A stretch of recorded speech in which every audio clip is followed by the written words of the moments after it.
የአብርሃምና የሄርሜላ ግንኙነት ከሩታ ጋር ሲጣላ የመጣ ሳይሆን ከዚህ በፊትም የነበረ ግንኙነት ነው። ከዚህ በፊትም አብረው የነበረው ግንኙነት ነው። ዛሬ ላይ እንደዚህ ከሩታ ጋር ሲጣላ ከሩታ ጋር ለማግባባት ሲፈጠር ምናምን ነገር ወደ ሄርሜላ እንደሄደ ባዘነበት ምናምን ነገር በተጨነቀበት መፍትሄ ባጣበት ሰዓት ላይ ሰው በሚያስፈልገው ሰዓት ላይ ሄርሜላ እንደመጣች አይነት አክት የሚያደርጉት ሆን ብሎ የተጠነሰሰ ድራማ ነው።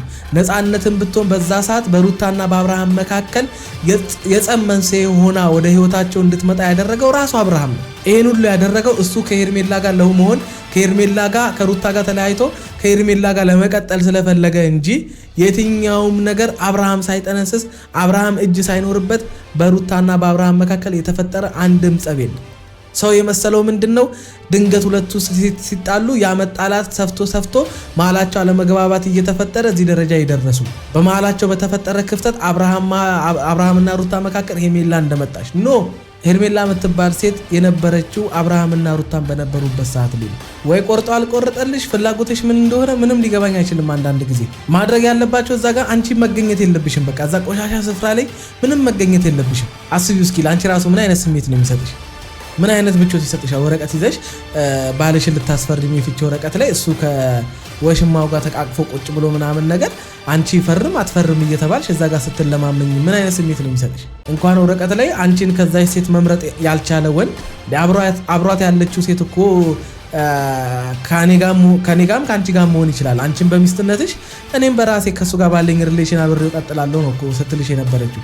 ስለዚህ ድጋሚ እንደዚህ የወረደ አስተሳሰብ ያላቸው ሰው ጋር አንቺ ወረቀት ይዘሽ ልክ ምጽዋት እንደሚለምን ሰው ሄደሽ ስለ ማርያም ስለ ገብርኤል እያልሽ ልትለምኝ ነው ወረቀት ላይ እንዲፈርምልሽ።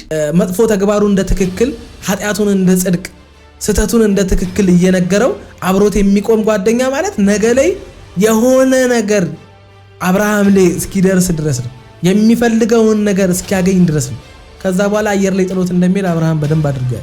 በምንም ተአምር ሰው የሆነ ጥቅም ሳያስብ የሆነ ነገር ሳይፈልግ ከናንተ ስተት ጋር አብሮ አይቀጥልም። ትናንትና በስሙ ሲጠራ የነበረ ሰው እኮ ከሞተ ሰዓት አንስቶ እኮ በስሙ አይጠራም። ሬሳው እኮ እየመጣ ነው። ሬሳው ተገነዘ፣ ሬሳው እንደዚህ ሆነ፣ ሬሳው ነው የሚባለው። በስሙ ራሱ የሚጠራው የለም እኮ አንድ ሰው ከሞተ። አብርሃም እኮ በቁሙ ነው የሞተ በእድሩ ድክመት እንጂ እኮ አብርሃም ከሞተ ቆይቷል። ሰላም ጤና ይስጥልን ውድ ቤተሰቦች እንደምን ቆያችሁልን? ሁሉ ሰላም ሁሉ ሸጋ እሰይ እንኳን ሁሉ ሰላም ሆነላችሁ። እግዚአብሔር ከክፉ ሁሉ ይጠብቃችሁ፣ ያሰባችሁትን ሁሉ ፈጣሪ ያሳካላችሁ። ከሀገር ውጭ ያላችሁ እንዲሁ በሰላም በጤና ከሀገራችሁ እንደወጣችሁ ልፋታችሁ ፍሬ አፍርቶ ለሀገራችሁ ምድር እግዚአብሔር ያብቃችሁ እያልኩኝ ለዚህ ዩቲዩብ ቻናል አዲስ ሆናችሁ ላይክ፣ ሰብስክራይብ እንዲሁም የደወል ምልክቷን በመጫን ቤተሰብ መሆን ትችላላችሁ። ባለፈው ተነጋግረናል ታውቃለህ። የፍቺ ወረቀት ነው ሐሳብሽ? አዎ የመጨረሻዋ ናት። የመጨረሻዋ ፔፐር ናት እና እዚህ ፔፐር ላይ ሲፈረምልኝ እኔ የማገኘው ሰላም እና እረፍት እኔ ነኝ የማውቀው። እኔ እነዚህ ልጆች ሳይመንት እዚህ እያለኝ እንደሆነ ታውቃላችሁ። ያኔ አብርሃም ጋር ሄደው በቃ ተለያዩ፣ እቃ ተከፋፈሉ፣ በቃ ከዚህ በኋላ አያስፈልግሽም ይሄ ልጅ አይመጥንሽም ምናምን ሲሉ የነበሩት ነገር እውነት ነው ብዬ እንዳምን እያደረገኝ ነው። አሁን ያንንም እንዳምን እያደረገኝ ያለው ከአብርሃም ድርጊት የተነሳ ነው። የሆነ የታያቸው ነገር ነበር መሰለኝ፣ ወይም ደግሞ የሆነ እርግጠኛ የሆኑበት ነገር ነበር መሰለኝ። ያኔ ሲሉት የነበረው አብርሃም ነው አሁን እየሆነ ያለው። አተራማሽ ነው፣ ዱርዬ ነው፣ እንደዚህ ነው፣ አስመሳይ ነው፣ አንቺ አታውቂው ምናምን ሲሉ ብዙ ነገር ሲሉ አልነበረ? ያኔ ሲናገሩት የነበረው አብርሃም ነው አሁን እየሆነ ያለው። እንደ ትንቢትም ተናግረውበት ይሁን ብቻ ምንም ብለው ይሁን እነዚህ ልጆች ያኔ ሲሉት የነበረው እኛ ደግሞ እንዴት እንደዛ ትሉታላችሁ አብርሃም እንደዛ አይነት ሰው አይደለም ብለን እነሱን ለአብርሃም ዲፌንድ እያደረግን ወይም ደግሞ ከአብርሃም ጎን ቆመን እነሱን ብዙ ነገር ስንናገራቸው ነበርና አሁን ላይ ግን በሚገርም ሁኔታ ያኔ ሲሉት የነበሩት ያኔ ሲሰድቡት የነበሩት ያኔ ሲናገሩት የነበሩትን እያንዳንዱን ነገር አብርሃም ዛሬ ላይ እያደረገው ነው። ስለዚህ እነዛ ልጆች ያኔ አልተሳሳቱም ነበር፣ ትክክል ነበሩ ማለት ነው። ጭራሽ የሚተው ነገር የለም። ይኸውልሽ ለነሱ ማስጠንቀቂያቸዋለሁ። እሱ የፈለገበት እየሄደ መዳራት ይችላል፣ የፈለገውን ማድረግ ይችላል። ግን እኔ አይመለከተኝም ስለሱ። ያንቺ ህይወት በዚህ እንትን በለሻሸት ያለበት አይመስለኝም። እነሱ ከጓደኞቹ ጭምር እዛ የትም ይልከሰከሳሉና የኛ ቤተሰብ ስም በየቦታው መጥፋት የለበትም አይደለም፣ በየሚዲያው መጥፋት የለበትም። በየቤተሰቦቻችን ዘመዶችና አሁን እነዚህ ልጆች ማድረግ አለባቸው ብዬ የማምነው ነገር ልጅቷን ማስከበር አለባቸው፣ ቤተሰባቸውን ማስከበር አለባቸው። ሁለቱ መለያየት ከፈለጉ አብረው የማይቀጥሉ ከሆነ እዚህ ደረጃ የሚያዳርስ የበከተ አይነት ድርጊት ውስጥ መግባት የለባቸውም። እሱም ከሚስቱ ጋር ፍቺ ሳይፈጽም ከሚስቱ ጋር ምንም አይነት መለያየት ሳይፈጽም በዚህ ደረጃ ከሌላ ሴት ጋር እየተዝናና ከሌላ ሴት ጋር አንተ እንዳልከው እየተዳራ ቪዲዮ እየለቀቀ በቃ ህይወት ይቀጥላል። ከዛሽ ጋር ምን አጨቃጨቀኝ እዛ ይቅርታ ከምል እዚህ ጋር ይቅርታ የማትፈልግ እንደፈለገች ምረቅጣት እንደፈለገች የማደርጋት ነይ ስላት አቤት ሂጂ ስላት ወዴት የምትል እንደፈለገች ባሪያ አድርጌ የማኖራትን ሴት ካገኘሁኝ እዛ ሄጄ ምን አጃጃለኝ? ምን ከሷ ጋር ለማመጠኝ? ትዳር በሚባል ቀለበቱ ታስሬ ነፃነቴን ማጣት አልፈልግም። ካገኘኋት ሴት ጋር እንደፈለግ ተጋድሜ እኖራለሁኝ አይነት ነገር ፍቺ ሳይፈጽም በለዋ ላይ ማድረግ ከጀመረ ብራዘር እናንተ ማድረግ ያለባችሁ ምንድነው? በሁለቱ መካከል በቃ በምንም መንገድ ይሁን ተለያይተው ሰላም የሚሆኑበትን ነገር ነው ማድረግ ያለባችሁ። ይሄን የምናገረው እኔ መለያየት ፍቺ ምናምን ደግፌ አይደለም። ግን በቃ አንድ ሰው መለያየት ፈልጎ አይደለ በሚስቱ ላይ ሴት ደርቦ እንደፈለገ እየሆነ ያለው። ስለዚህ ለያያ እሷ መለያየት ፈልጋ አይደለም የተለያየችው፣ እሱ ነው መለያየት ፈልጎ ከአገኘው ሴት ጋር የማይሆን አይነት ነገር እየፈጠረ ከልጅቷ ጋር የሚጣለው። ስለዚህ በቃ አሁን እኮ 80 የሚቀዱት ወይም ደግሞ ወረቀቱን የሚፈራረሙት በቃ ተለያይተናል ለማለት እንጂ ህጉን ለማክበር እንጂ ሁለቱ ከተለያዩ እኮ ቆዩ። ሁለቱ የተለያዩት እኮ የዛሬ 4 ወር 3 ወር እኮ ነው። ስለማልፈልገው ነው እስከዛሬ ድረስ ማንንም ወደ እንደዚህ አይነት ጉዳይ ውስጥ እስከዛሬ አላስገባሁትኝ። አሁንም ቢሆን በፍጹም እንዲገባ አልፈልግም። አሁንም ልንገር እናንተ አላችሁ ተበቃላችሁ። ይሄን ወረቀት አው አብሻናንተ ተበቃላችሁ። ግን ደግሞ ነው ባይ ፈራው ማለት ምንም ያስፈራው ነገር የለም። ስሚኝ አንድ ነገር ልንገርሽ። አንቺ አራስ ነሽ አይደለም? እዚህ ድረስ ራሱ መውጣት የለብሽ። መውጣት አለብሽ። እዚህ ጋር እንኳን መገኘት ነበረብሽ የለብሽም አይደለም? አሁንም ምንም አሳቢ ይሄንን ወረቀት ይዤለት እሄዳለሁ። ኖ አይ በነገራችን ላይ ትዳሩ ካንቺ ጋር ነው የፈጸመው። ህይወታችሁ ካንቺ ጋር ነው። ግንኙነቱ ካንቺ ጋር ነው። ካንቺ አልፎ ቤተሰቦችሽን የሚያስንቅ ቤተሰቦችሽን አንገት የሚያስደፋ ወይም የሚደፍር ተግባር ከፈጸመ እሱም መጠየቅ ባላባቸው መንገድ መጠየቅ መብታቸው ነው። ያንቺ ትዳር ነው፣ እነሱ ደግሞ እነሱ ናቸው። ይሄ ሁሉ ድርጊቱ ካንቺ አልፎ እነሱን የመናቅ አክብረው የሰጡትን ልጃቸውን በዚህ ደረጃ የማይመጥናትን ተግባር በለዋ ላይ እየፈጸመ ከዛም ብሶ ደግሞ ጥፋት እንደሆነ አምኖ ይቅርታ ጠይቆ ወደ አንቺ የሚመለስበት ብዙ መንገዶች እያሉ እንደገና ደግሞ ትክክል እየሰራ እንደሆነ በቃ ማንም በዛ ነገር ላይ እሱን የመጠየቅና የመናገር መብት እንደሌለው ለማሳየት በአደባባይ ከአንድ ሴት ጋር እንደፈለገ የሆነ መምጣቱ ይሄ በጣም ከባድ ነውር የሆነ ቤተሰቦችሽ እንኳን ቢጠየቁ ለጠየቋቸው ሰዎች እንኳን የሚመልሱትን መልስ እስኪያጡ ድረስ ዝም የሚሉበትን ጉዳይ ነው አብርሃም ያደረገው። ግራ የሚያጋባ የሚናገሩትን እስኪያጡ ድረስ ጸጥ እንዲሉ ሊያደርጋቸው የሚችል ነገር ነው እያደረገ ያለው። ምክንያቱም ወይ ፍቺ አልፈጸመ ወይ ከአንቺ ጋር ተለያይቶ አልተለያየ። በአንቺ ላይ ያንን ነገር ሲያደርግ ምን አስባችሁ ነው ዝም የምትሉት? ምን እስኪያደርጋት ድረስ ነው ታክሳችሁ ዝም የምትሉት? ይሄ ልጅ ባል ይሆናታል ብላችሁ በተስፋ እየጠበቃችሁ ነው። ከዛሬ ነገ ከዚህ ድርጊቱ ይመለሳል ነው እያላችሁ ያላችሁት። አብርሃም እኮ እየሄደ እየሰከረ የሆነ ነገር እየሆነ ብቻ ከሷ ጋር ተጣልቶ አኩርፎ አይደለም የተቀመጠው። በልጃችሁ ላይ ሴት ነው የደረበው፣ በልጃችሁ ላይ ነው ሌላ ድርጊት እየፈጸመ ያለው። እንዴት ዝም ትላላችሁ ተብለው በሰፈር በዘመድ በሚያውቁት ሰው ሁሉ የሚጠየቁበትን እነሱም ደግሞ የሚሸማቀቁበትን ነገር ነው እያደረገ ያለው። ስለዚህ ይሄ ነገር እልባት እንዲያገኝ ይሄ ነገር መፍትሄ ማግኘቱ ለሩታ ብቻ ሳይሆን ለሩታን ቤተሰብ ሰላም ይሰጣል። አንቺ እንደዚህ አይነት ሁኔታ ላይ ሆነሽ እሺ አይደለም። አይ እሱ ደግሞ የሆነ ነገር እናንተን ልህ ውስጥ መክተት ነው የሚፈልገው። የሆነ ነገር ቢናገር ከዛ በኋላ እናንተ መጋጨት ይሆናል። ግጭት ታዲያ ምንድነው? ከዛ ለምን ተወስጡ እንድትገባ ስራታቸውን አስይዛቸው ነው የምመጣው። ካልሆነ ደግሞ ገላግላቸዋል። ኧረ ኖ እንደዛ እኔ ከዚህ በፊት አልደግፍም ነበር እንደዚህ ስለው፣ አሁን ግን በደንብ ነው የምደግፈው። ምክንያቱም ወንድ ነኝ ማንም ምንም አያመጣም ምናምን ብሎ ሲደነፋ አልነበረ? ማን ወንድ መጥቶ ይናገረኛል እያለ አልነበረ? በእናንተ ቤት ውስጥ ወንድ እንደሌለ፣ በእናንተ ቤት ውስጥ ጀግና እንደሌለ፣ በእናንተ ቤት ውስጥ እሱን ስርዓት ሊያስይዝ የሚችል ሰው እንደሌለ አይነት አክት ሲያደርግ አልነበረ? የፈለግኩትን መጥቼ እዚህ ጋር ባደርግ ማንም ምንም አያመጣም አይነት አክት ሲያደርግ አልነበረ? ስለዚህ አሁን መጥቶ ያንን ድንፋታውን ያንን እንዲደረቱን እንዲወጥሩ ያደረገውን መተማመኑ ምን እንደሆነ መጥቶ ያሳያው። አሁን ያሳይ፣ ጓደኞቹን ሰብስቦ መጥቶ ያሳይ። ከዚህ በፊት እንዴት ወጥ ሲያረጓቸው እንደነበር አይታችኋል አይደለ? ስለዚህ አሁን መጥቶ ያሳይ። ሲጀመር ትክክል ያልሆነውን ተግባሩን ትክክል እንደሆነ አድርጎ ለማሳየት የሚሄድበት ጥግ ነው አብርሃምን ወደ አዘቀጥ ጭቃ ውስጥ እየከተተው ያለው። ኃጢአቱን በኃጢአት ስህተቱን በስህተት ለመሸፈን ሲሄድ ነው የማይሆን ስህተት ውስጥ እየገባ ይሄዱ። በቀላሉ ከዛች ልጅ ጋር ያኔ ገና ወደሱ ስትጠጋ የሆነ አይነት አክት ስታሳየው ነገሩን በአጭር ማስቆም ሲችል ነው ዛሬ ላይ አድጎ በአደባባይ እየተላላሰና እየተሳሳመ ጭራሽ ከዛም አልፎ መዝናኛ ቦታ ላይ አንድ ዶርም ውስጥ አንድ አልጋ ቤት ውስጥ አብሮ እስከ ማደር የደረሱት ያኔ ገና እሷ ስትመጣ ፍላጎት ባይኖረው ኖሮ እሱ ራሱ እዛ ነገር ውስጥ ከቷት እንጂ እሱ ራሱ ባይፈልጋት ኖሮ እዚህ ደረጃ አይዳረስም። የአብርሃምና የሄርሜላ ግንኙነት ከሩታ ጋር ሲጣላ የመጣ ሳይሆን ከዚህ በፊትም የነበረ ግንኙነት ነው። ከዚህ በፊትም አብሮ የነበረው ግንኙነት ነው ዛሬ ላይ እንደዚህ ከሩታ ጋር ሲጣላ ከሩታ ጋር ለማግባባት ሲፈጠር ምናምን ነገር ወደ ሄርሜላ እንደሄደ ባዘነበት ምናምን ነገር በተጨነቀበት መፍትሄ ባጣበት ሰዓት ላይ ሰው በሚያስፈልገው ሰዓት ላይ ሄርሜላ እንደመጣች አይነት አክት የሚያደርጉት ሆን ብሎ የተጠነሰሰ ድራማ ነው። ነፃነትን ብትሆን በዛ ሰዓት በሩታና በአብርሃም መካከል የጸብ መንስኤ ሆና ወደ ህይወታቸው እንድትመጣ ያደረገው ራሱ አብርሃም ነው። ይሄን ሁሉ ያደረገው እሱ ከሄርሜላ ጋር ለመሆን ከሩታ ጋር ተለያይቶ ከሄርሜላ ጋር ለመቀጠል ስለፈለገ እንጂ የትኛውም ነገር አብርሃም ሳይጠነስስ አብርሃም እጅ ሳይኖርበት በሩታና በአብርሃም መካከል የተፈጠረ አንድም ጸብ የለም። ሰው የመሰለው ምንድነው ድንገት ሁለቱ ሲጣሉ ያመጣላት ሰፍቶ መሃላቸው አለመግባባት እየተፈጠረ እዚህ ደረጃ ይደረሱ። በመሃላቸው በተፈጠረ ክፍተት አብርሃምና ሩታ መካከል ሄርሜላ እንደመጣች ሄርሜላ የምትባል ሴት የነበረችው አብርሃምና ሩታን በነበሩበት ሰዓት ላይ ነው። ይሄንን በደንብ አድርጋችሁ ለመፈረም ይሄን ያክል ካንገላቱ ምን ይፈልጋሉ? ሩቴ ለመፈረማ በቃ ከህይወታችን ውጡልን ነው ካሉ ከህይወታችንን ውጡልን የሚለውን ነገር እንኳን ይሄን ለመፈረም ምን እያደረገ ነው? እዛኛን እያበሸቀን ያለው። እናንተ እኮ እኔ አሁን ለማስፈረም ምናምን ሄዳችሁ እጁን ጠምዝዛችሁ ደብድባችሁ አታስፈርሙትም። ህግ ይጠይቃችኋል። አግባብነትም የለውም ያ። ስለዚህ መጥሪያ ትሰጡታላችሁ። ከአንድም ሶስቴ መጥሪያው የማይቀበል ከሆነ ለፍርድ ቤት ሄዳችሁ ኬዙን ታሳውቃላችሁ። በቃ መረጃ አለ፣ ምስክር አለ። ስለዚህ ሩታ ፍርድ ቤቱ ነፃ ያደርጋታል እኮ።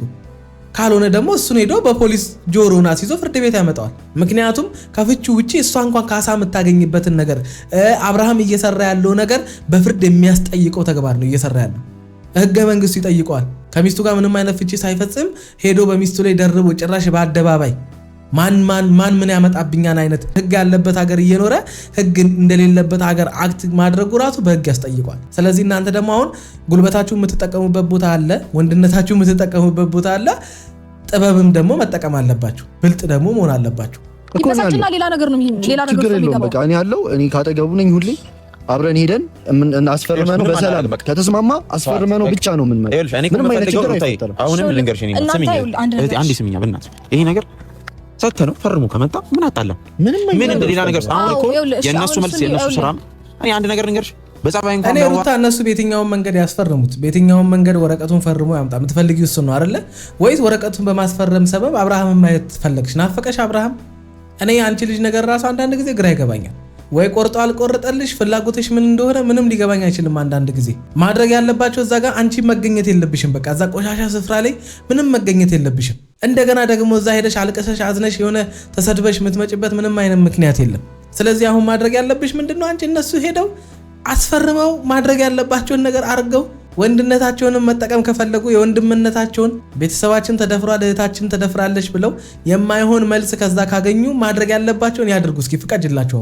አሁን አንቺ ከዚህ ነገር ውስጥ ውጪ። በቃ እዚህ ነገር ውስጥ አንቺ አይመለከትሽም። በቃ እስከዛሬም ድረስ በጣም መወሰን የነበረብሽ ብዙ ነገሮች እስከዛሬም ድረስ መወሰን እያለብሽ ነው እዚህ ደረጃ ነገሩ እንዲደርስ ያደረግሽው። እድል መስጠት የሌለብሽ ነገር ላይ ስርዓት ማስያዝ የነበረብሽ ነገር ላይ ምንም ልጁ ሳይለወጥ ከዛሽ ልጅ ጋር ምንም አይነት ነገር ሳያቋርጥ ከዛሽ ልጅ ጋር ምንም አይነት ነገር ሳያቆም ብድግ ብለሽ ወደ ህይወትሽ አስገብተሽ ድጋሚ ልጁን ቅቤ ቀባ እንደዚህ ግባ በዚህ ውጣ ስትባባይ ነው የባሰ እዚህ ደረጃ እንድትዳረሱ ያደረገሽ።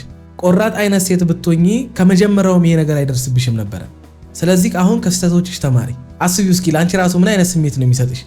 ምን አይነት ምቾት ይሰጥሻል? ወረቀት ይዘሽ ባልሽን ልታስፈርሚ የፍቺ ወረቀት ላይ እሱ ከወሽማው ጋር ተቃቅፎ ቁጭ ብሎ ምናምን ነገር አንቺ ፈርም አትፈርም እየተባልሽ እዛ ጋር ስትለማመኝ ምን አይነት ስሜት ነው የሚሰጥሽ? እንኳን ወረቀት ላይ አንቺን ከዛች ሴት መምረጥ ያልቻለ ወንድ አብሯት ያለችው ሴት እኮ ከኔ ጋም ከአንቺ ጋር መሆን ይችላል። አንቺን በሚስትነትሽ እኔም በራሴ ከሱ ጋር ባለኝ ሪሌሽን አብሬው ቀጥላለሁ ነው እኮ ስትልሽ የነበረችው። ወሽማውኝ ይቀጥላል ብላ ቃል በቃል ባትናገርም አካውኑ አኮያ ነው በቃ ካንቺ ጋር ሲደብረውና ሲከፋው እኔ ጋር እየመጣ ፈታ ያለ ትዳሩን ማስኬድ ይችላል እኮ ብላሻለች። ስለዚህ ድጋሚ እንደዚህ የወረደ አስተሳሰብ ያላቸው ሰው ጋር አንቺ ወረቀት ይዘሽ ልክ ምጽዋት እንደሚለምን ሰው ሄደሽ ስለ ማርያም ስለ ገብርኤል እያልሽ ልትለምኝ ነው ወረቀት ላይ እንዲፈርምልሽ። ስለዚህ አሁን ቆፍጠን በይ። ማየት እንደማትፈልጊ እሱን አጠገቡ መቆም እንደማትፈልጊ ማየት አለብሽ፣ ማሳየት አለብሽ። አጠገቡ መቆም ከፈለግሽ ፍርድ ቤት በቃ በህግ ፊት እኮ እኔም እኮ ምልክ እሱን ነው በቃ ማለት ሌላ ነገር እንዲሰማ ወይም ደግሞ በቃ ብስጭት ውስጥ እንድትገቡ እንድትናደዱ ሊያደርጉ ይችላሉ። ከዛ በዛ ምክንያት እንደገና ሌላ ነገር ሊፈጠር ይችላል። እዛ ጋር ተጣሉ ይችላል።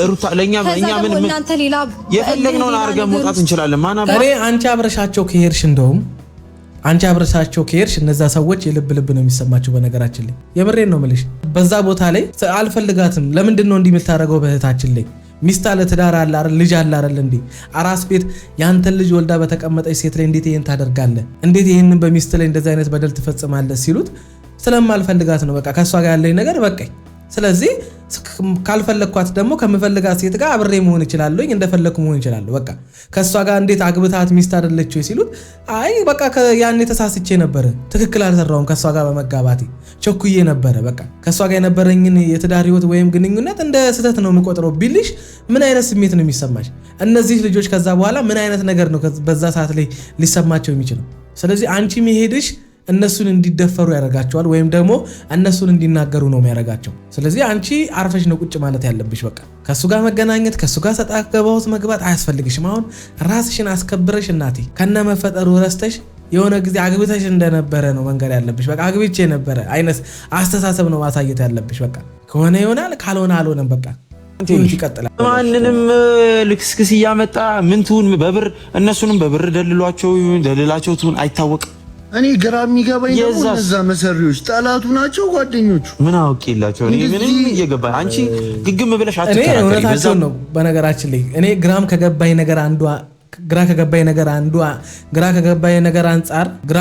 ነገር አንዱ ምንድነው በእነዛ ሰዎች አብርሃም ሲያሸረግዱለት ስተቱን እንደ ትክክል ሲያዩለት ጎበዝ ትክክል ነው ሲሉት ምናምን ነገር እርግጠኛ ሆኜ ነው የምነግራችሁ በውስጡ እየሳቀባቸው እንደሆነ አውቃለሁ።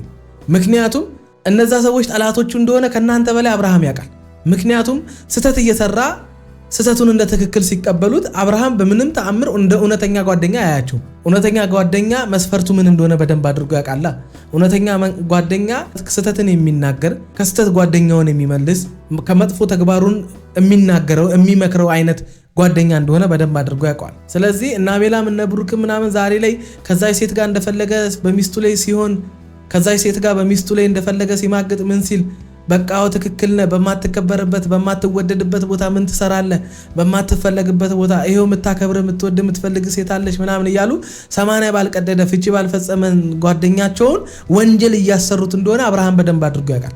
ግን እነዛን ጓደኞቹን እየተጠቀመባቸው ያለው ለፈለገው ተግባሩ ነው። ነገ ላይ ውሻ አድርጎ እንደሚያባራቸው 100% እርግጠኛ ነኝ። ማናችንም ብንሆን እንደዛ ነው የምናደርገው። ትክክል እያልሰራን እንደሆነ እያወቅን ወንጀል እየሰራን እንደሆነ ስተት እየሰራን እንደሆነ እያወቅን አብሮን ያለ ጓደኛችን ስተታችንንና ወንጀላችንን እንደ ትክክል የሚነግረን ከሆነ ቀን ነው የምንጠብቅለት። ዛሬ ላይ እንደ ወዳጅ እናቀርበዋለን።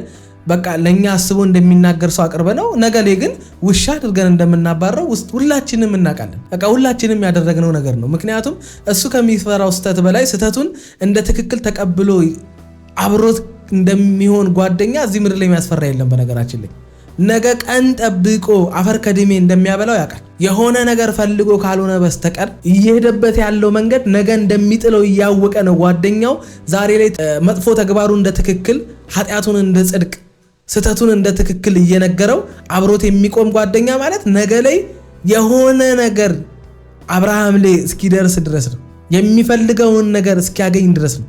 ከዛ በኋላ አየር ላይ ጥሎት እንደሚል አብርሃም በደንብ አድርጎ ያውቃል። እኔ ተመልካቾቼ የምነግራችሁ በእናንተ ራሱ በህይወታችሁ ስተታችሁን እንደ ትክክል እየተቀበለ ኃጢአታችሁን እንደ ጽድቅ እየተቀበለ የእናንተ ስተት ተባባሪ የእናንተ ወንጀል ተባባሪ የሆነ አብሯችሁ የሚቀጥል ሰው ካለ ያን ሰው ፍሩት። የሆነ ሰዓት ላይ አፈር ከድሜ እንደዚህ ቁልቁል ነው የሚጥላቸው። በምንም ተአምር ሰው የሆነ ጥቅም ሳያስብ የሆነ ነገር ሳይፈልግ ከናንተ ስተት ጋር አብሮ አይቀጥልም። ይሄንን በደንብ አድርጋችሁ ወቁት። ነገ ሊያስጠይቀው የሚችል ነገር ላይ እንዴት ሰው ተባባሪ ይሆናል? ነገ በህግ ሊያስጠይቀው የሚችል ወንጀል ላይ እንዴት የትኛው ጓደኛችሁ እናት አባታችሁ እንኳን ተባባሪ አይሆኑ? አሳልፈው ነው የሚሰጧችሁ። ለምን የሴት ማታ አንጋጋ ይሄንን ብቻ ይፈርም ነው? እኔ እኮ እያናደደኝ ያለው ይሄንን ለመፈረም መልከስከስ አለበት ወይ መቶ እኔ ጋር መፈረም ነው ያለበት? አንቺ ጋር መምጣት ነው ያለበት? አይምጣ። የትም እየተልከሰከሰ ሪዞርት ለሪዞርት ብርቁ ነው እንዴ? ምን አይነት ሰው ነው? እኔ ግራ ገባኝ። አባትየው ለኔ ተይው ሲሉ የነበረው ጉዳይ ምንድነው ነው? ምን ተማምነው ነው እነሱ ማለት በዚህ ደረጃ እየሰከሱን ነበር? ጋሽዬ የምሬ ነው የምላችሁ። ማለት ለኔ ተይው ሲሉ የነበሩት ጋሽዬ ልጃቸውን አያውቁትም፣ ልጃቸው አይሰማቸውም። ልጃቸው ሩታን ብቻ ሳይሆን እሳቸውንም ከጥፍር ቆሻሻ አይቆጥራቸውም ማለት እኮ ነው። እስከዛሬ ድረስ ጋሽዬ አባቴን ሰማለሁ በአባቴ ምክር ምናምን እያለ ሲቀባጥር የነበረው ሁሉ ሳክስ ነበር ማለት ነው። ይሄ እኮ መገደል ያለበት ልጅ አብሽ ነገር አትልም። እስከዛሬ እኔም ዝም ለማለት ሞክሬያለሁ ብዙ ነገር እሱም ሊያረግ ሲል አንጀቴን ተቃጠለኩ። በነገራችን ላይ የሞተ እኮ እንደው ተገላገለ።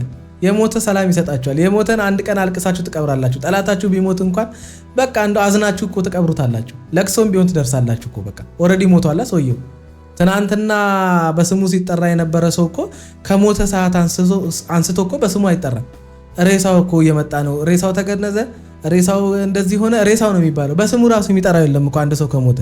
አብርሃም እኮ በቁሙ ነው የሞተው በእድሩ ድክመት እንጂ እኮ አብርሃም ከሞተ ቆይቷል። የምሬን ነው የምላችሁ። ምክንያቱም ሰው በቁሙ ካልሞተ በስተቀር እንደዚህ አይን ያወጣ ብልግናውን ሀገር ካላየልኝ ሀገር ካላወቀልኝ ሰው ቤት ሲሰራ ብቻ እግዚአብሔር በሆነ ነገር ሲባርከው ምን ሲል ኑ እዩልኝ፣ ኑ ይህንን ነገር መርቁልኝ፣ ኑ የደስታዬ ተካፋይ ሁኑ ይላል። አብርሃም እኮ ኑ እዩልኝ በሚስቴ ላይ ስዘሙት፣ ኑ እዩ ሚስቴን ሳስለቅስ፣ ኑ እዩልኝ ሚስቴን ስበድል እኮ ነው እያለን ያለው። አሁን እኮ መጥሪያ እኮ ነው የጥሪ ወረቀት ከነ ባለቤቶ ኑና እኔ በሚስቴ ላይ ስማግጥ በሚስቴ ላይ ስባልግ ኑና ተመልከቱኝ ብሎ መጥሪያ መላክን ይቀርም። አንቺ ሩታ አንቺን ብለን እኮ እስከዛሬ ድረስ ብዙ ነገር ላለማድረግ ሞክረናል። ያየኔ ልጅ የሆነ ነገር ይፈጠር ሌላ ነገር እሱ አይደለም ምን ራሱ ላረገው እችላለሁ ነው የምልሽ ሩታ። እስከዛሬ ድረስ እኮ ዝም ብለናል። አሁን እኮ ይኸውላችሁ እነሱ ሄደው እንዲጣሉ ሊያደርጋቸው የሚችለው በሁለቱ መካከል ጸብ እንዲፈጠር ሊያደርግ የሚችለው አብርሃም በዚህ ወረቀት ላይ አልፈርምም ሲል ብቻ ነው። የማለትም መብት የለው ህግም ይጠይቀዋል። ምክንያቱም ኦልሬዲ በቃ እኮ እሱ በሚስቱ ላይ ደርቦ ከሌላ ሴት ጋር እንደፈለገ እየሆነ ነው። ስለዚህ እንደው መለያየት ሳይፈልግም ቢሆን እንኳን በሚስቱ ላይ ቺት እያደረገ ነው። በሚስቱ ላይ ቺት እያደረገ ከሆነ ደግሞ ከዛ ሰው ጋር አብራ የመቀጠል መብቱም የመቀጠል ፍላጎቱም ይቅርታ ብለው መቀጠልም አለመቀጠልም መብቱ ያለው ሩታ ጋር ነው። ስለዚህ አልፈልግም በቃ አንድ ሰው እንዲለያይ ሊያደርገው የሚችል ነገር በላይ ላይ ፈጽሞብኛል። ስለዚህ ከዚህ ሰው ጋር አብሬ መሆን አልፈልግም። ተሳስቶ ሳይሆን ከዛች ሴት ጋር የወደቀው ሆን ብሎ በጠራራ ፀሐይ ነው በላይ ላይ ሴት የደረበው። ምን ታመጫለሽ ብሎ ነው ከኔና ከትዳርህና ከሷ ምረት ስለው አሻፈሬም ብሎ አልመርጥም ያለው። ከሷ ተለያይቻለሁ ብሎ በሐዘንና በትካዜ በቃ ከሷ ጋር መለያየት ሳይፈልግ እሷን ጥሎ ወደ እኔ እንደመጣ አይነት አክት የሚያደርግ ሰውዬ በዚህ ወረቀት ላይ አልፈርምም ቢል መብት የለውም። ጆሮውን ይዛችሁ ነው ማስፈረም ያለባችሁ። ይሄን ነፃ ማውጣት ነገር ነው። ከዛች ወራዳ ጋር ቆሞ ሊያዋራሽ ይችላል። እኔ ደግሞ እሷ ፊትሽ ቆማ እንድታወራሽ አልፈልግም። ያ እኔ እኮ ለዛ ነው እንዳትጂ በቃ እዛ ቦታ ላይ እንዳትጂ። ያንቺ መምጣት ጭራሽ ይበልጥ ነው እነሱ ደስ የሚላቸው የሚፈልጉት ያንን ነው። በአንቺ ፊት ለፊት እኮ እነሱ አብረው ቢጋደሙ ደስ ይላቸዋል። አንቺ እያየሻቸው አንሶላ ራሱ አንቺ ብታነጥፊላቸው ደስ የሚላቸው ሰዎች ናቸው። ስለዚህ እነዚህ አይምሮ የጎደላቸው ሰዎች ጋር ሄደሽ ምንድን ነው የምታደርጊው? በአንቺ ክፍተት በአንቺ እንዝላልነት በአንቺ ባልሽን አለማክበር ይኸው እኔ ባልሽን ቀማዎች ብትልሽ ምንድን ነው የምትያት? አንቺን የማይሆን ክፉ ቃላቶችን ለመናገር ልጅቷ ወደኋላ አትልም። ስለዚህ እናቴ ስርዓትሽን ያዢ፣ አርፈሽ ቁጭ በይ። በቃ ጀግና ትጫውቺ፣ ልጅሽ ጋር ሂጂ። አሁን ከዚህ በኋላ የሚደረጉ ነገሮችን ወንድሞችሽ እንዲያደርጉ አድርጊ። በቃ ከዚህ በኋላ በህግ መንገድ ነው መጨረስ ያለብሽ። ልታይም አንፈልግም። ሲጀመር እኛ ስናወራ ራሱ አንቺ ራሱ መንከባከብ ነው ያለብሽ። በዛ ሁላችንም የምንፈልገው እሱን ነው። እኔ ይኸውልሽ አንድ ነገር ልንገርሽ ሩታይ፣ ይሄንን ይዤ እሄዳለሁ። ስሚኝ ዝም በይና ይሄንን ይዤ ሂጂ በሰላም እሺ ብሎኝ ከተፈራረመ መምጣት ነው። አይ እምቢ የሚሉ ከሆነ አራቱንም ደፍቻቸው እመጣለሁ። እንደዛ አይሆንም። አሁንም ስሚ ወይ ስማኝ እሺ። ወኔው ብቻ ይበቃኛል። በቃ አብርሃም ደግሞ እንዴት እንደሚፈራው እንዴ ነው የሚንበቆበቀው። የልጅ ሲመጣ አራቱንም ደፍቻቸው እመጣለሁ አለ። እዚህ ጉዳይ ውስጥ ያስገባችሁ እኛ እንደ ወንድሞች የምትጠይኝ ከሆነና የምትወጂኝ ከሆነ አርፈሽ አንቺ ልጅሽን ነው ማሳደግ ያለው። ራስን ብቻ ተከባከብ፣ ሌላ ነገር አንፈልግም። አሁን ቀጥ ብለን ወደ ቤት እንሂድ። በነገራችን ላይ አብርሃምም እንዲዳፈር ያደረገው እኮ ወንድ ያለመኖር ነው። ወንድ የሚኖር አብርሃም ቆየ እኮ። በስመ አብ ስርዓት ከያዘ አቤት እኔ እድሉን አግኝቼ እንደው ያንቺ ወንድም በሆንኩኝና አቤት አቤት አቤት ምን በቃ ማለት እኔ ራሴ ወንድነቴን የምፈትንበት ቦታ ነው። በቃ እስከዛሬ ድረስ አንጠልጥዬ መዞሬን ራሱ ቼክ የማረግበት ፓርት ነው።